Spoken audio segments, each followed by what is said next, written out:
Afternoon, আপনারা কেমন আছেন? আশা করি আপনারা ভালো আছেন, আমিও ভালো আছি। আজকে সকাল থেকে এত বৃষ্টি কাল 3 দিন হয়ে গেল। আজকে 3 দিন সমানে বৃষ্টি পড়ছে। আজকে একটু বৃষ্টিটা থেমেছে, ঝিরঝির করে পড়ছে, তবে পড়ছে। আর এদিকে দেখুন,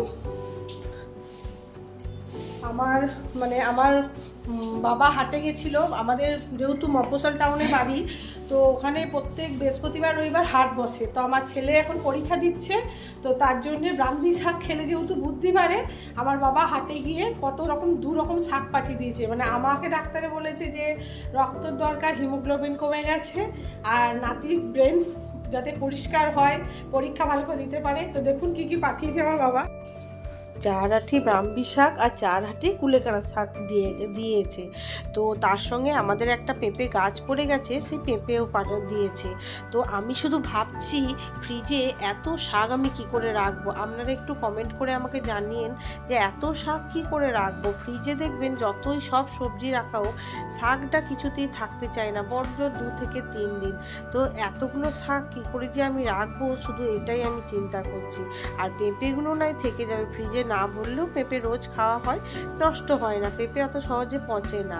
কিন্তু শাক আমাদের ঘরে জানেন তো একটি মাত্র গাছ ছিল, তো তাও এই 3 দিনের ঝড়ে মানে গাছটা পড়ে গেছে। তো সেই জন্য পেঁপেটা এত পেঁপে পড়ে গেছে, প্রচুর পেঁপে হয়েছিল। নিয়ে যাই আমি, বাবা বললো যে নিয়ে যাই আমি। তো পেঁপেগুলো আমি বাজাতেই কিনেছি, বললাম, তাও বললো না প্রত্যেকদিন সেদ্ধ খাওয়াবি। তো এইগুলো আজকেও তো 3 দিন নিরামিষ খেয়েছি। শুক্র শনি নিরামিষ খায়, সোমবার ঘরে লক্ষ্মী পুজো ছিল বলে খেয়েছি। তো আজকে ছেলের বায়না, মেয়ের বায়না চিকেন খাবো। তো ছেলে সকালেই ভিজে গিয়ে চিকেন এনেছে, চিকেন রান্না বসিয়ে দিয়েছি, ভাতটাও বসিয়ে দিয়েছি, শুধু পেঁপে সেদ্ধটা হচ্ছে, রান্না বসিয়ে দিয়েছি।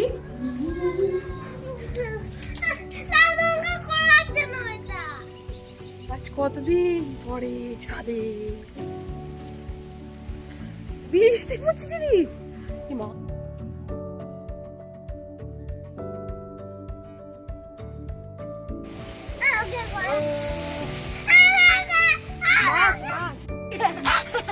তোর বাবু তো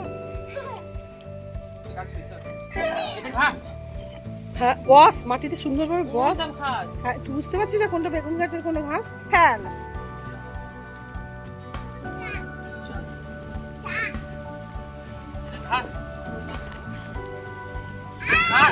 কোনটা? দেখে তোর, বসে তোর। না এটা কি? এটা গাছ কি গাছ? ঘাস রে বাবা।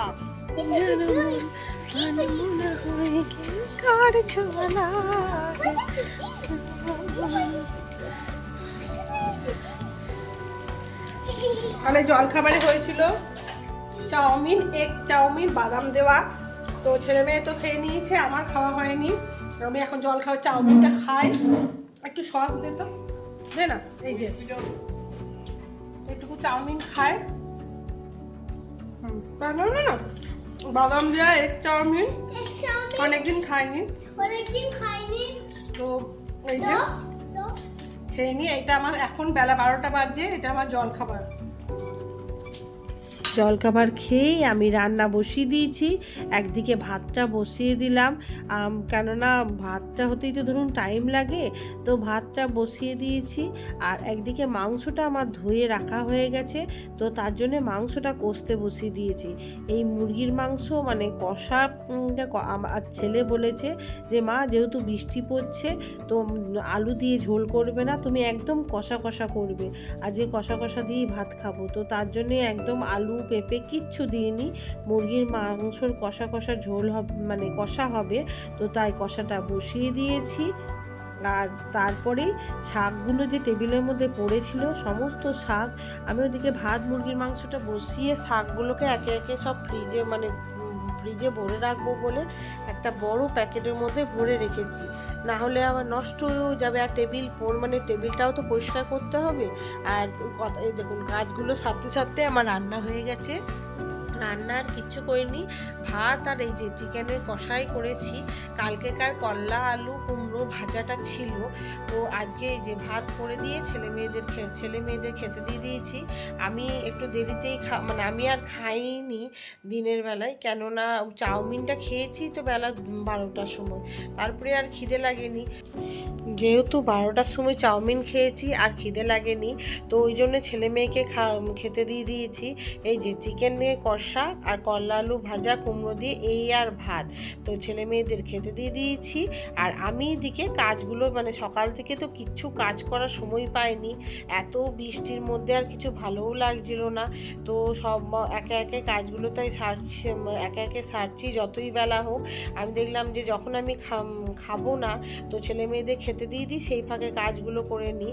তো এই যে বিছানাটা, দুটো ঘরেরই বিছানা একে একে ঝেড়ে নিচ্ছি। ওই ঘরটার বিছানাটা ঝাড়া হয়ে গেছে, এই ঘরের বিছানাটা ঝেড়ে নিচ্ছি। চাদরটা প্রত্যেক দিন আমি, যেহেতু আমার ছোট মেয়ে আছে, তো চাদরগুলো এভাবে যদি না ঝাড়ি না খুব বালি হয়, তো ওই জন্যে আমি দুবেলায় এভাবেই চাদর কিন্তু ঝাড়ি। আমি কোনো ঝাঁটা ইউজ করি না, সমস্ত চাদর ফেলে ঝাড়ি। আর পরিষ্কার বিছানায় শুতে এত ভালো লাগে। তারপরেই সন্ধেবেলায় ডেলিভারি বয় এসেছিল খাবার দিতে, তো খাবার অর্ডার দিয়েছিলাম, তো দিয়ে গেল। আজকে প্রথম এই যে অনলাইন থেকে খাবার অর্ডার দিয়েছি, জানি না কেমন খেতে হবে। এই যে মেয়ে কত খুশি, দেখছেন কি অর্ডার দিয়েছি, আগে দেখি। কি জানেন তো, মানে সন্ধেবেলায় কিছু খেতে মন চায়, তো সবসময় তো আর বাইরে বেরোনো হয় না, আর এত বৃষ্টি পড়ছে মানে বেরোনো সম্ভবও নয়। তো অনেক দিন ধরেই ছেলে বলছিল মা অনলাইনে খাবার অর্ডার দেবে, দেখবে চলে আসবে। তো আমি না, আমার অনলাইনটা একটু ভয়ই পাই। তো যাই হোক, ছেলেটা আমার বড় হয়েছে বলে এখন এগুলো সুবিধা হয়ে গেছে। তো মেয়েটা সেই শুনে হঠাৎ মোমো খাওয়ার খুব বায়না করেছিল, কিন্তু মোমো তো পাইনি, তো তার জন্যে এইগুলো অর্ডার দিয়েছিলাম। এই যে চিকেন পকোড়া আর চিকেন লেগ ফ্রাই, এগুলো অর্ডার দিয়েছি। অর্ডার দিয়ে এইগুলো মানে অর্ডার দিয়েছি, দেখি কেমন খেতে হয়, এই প্রথম আমি খাচ্ছি। তো তারপরে একটা ট্রাই করলাম, সত্যি এগুলো খেতে দারুণ। সাধারণত কি বলুন তো, আমরা গিয়ে খেয়ে আসি রেস্টুরেন্টে, কিন্তু এই অর্ডারটা প্রথম দিয়েছি।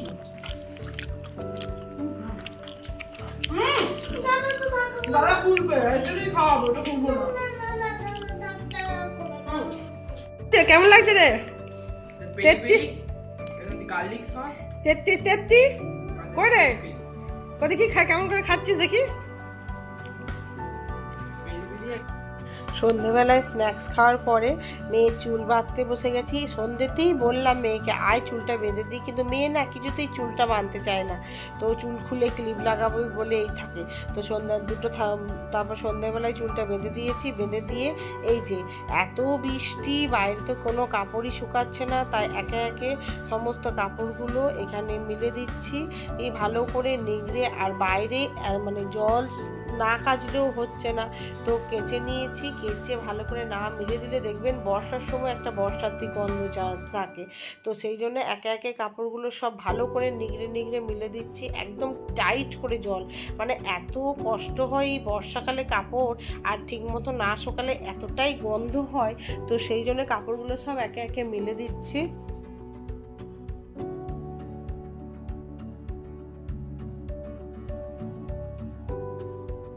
কাজকর্ম শেষ। আজকে ছেলে আর কিছু খায়নি, মেয়েই শুধু ভাত খেয়েছে। ওই যে সন্ধ্যেবেলায় স্ন্যাক্সটা খাওয়ার জন্য ছেলের পেট ভরে গেছে, আর তার সঙ্গে মায়ের হাতে লুচি ছিল, মা সকালে লুচি পাঠিয়েছিল, তো সেটা ছিল বলে আর ছেলে আর কিছু খায়নি। আর এই যে টেবিল পরিষ্কার করে দিয়েছি, টেবিল পরিষ্কার হয়ে গেছে, রান্নাঘরও পরিষ্কার করে নিয়েছি, নিজেকেও পরিষ্কার করে নিয়েছি, ব্রাশ করা, মুখ ধোয়া সমস্ত, শুধু নাইট ক্রিমটা মাখবো ব্যাস, আর নাইটিটা চেঞ্জ করব। আর এই যে মেয়েটাকেও রেডি করে দিয়েছি পুরো, এবারও শোবে। তো ভিডিওটা এখানেই এন্ড করছি। ভালো লাগলে like, share, comment and subscribe করে দেবেন। আর সকল বন্ধুদের জানাই সবাই ভালো থাকবেন, সুস্থ থাকবেন অ্যান্ড অল টাইম হাসি খুশি থাকবেন। Good night, tata. দেখা হচ্ছে আবার একটা ব্লগে।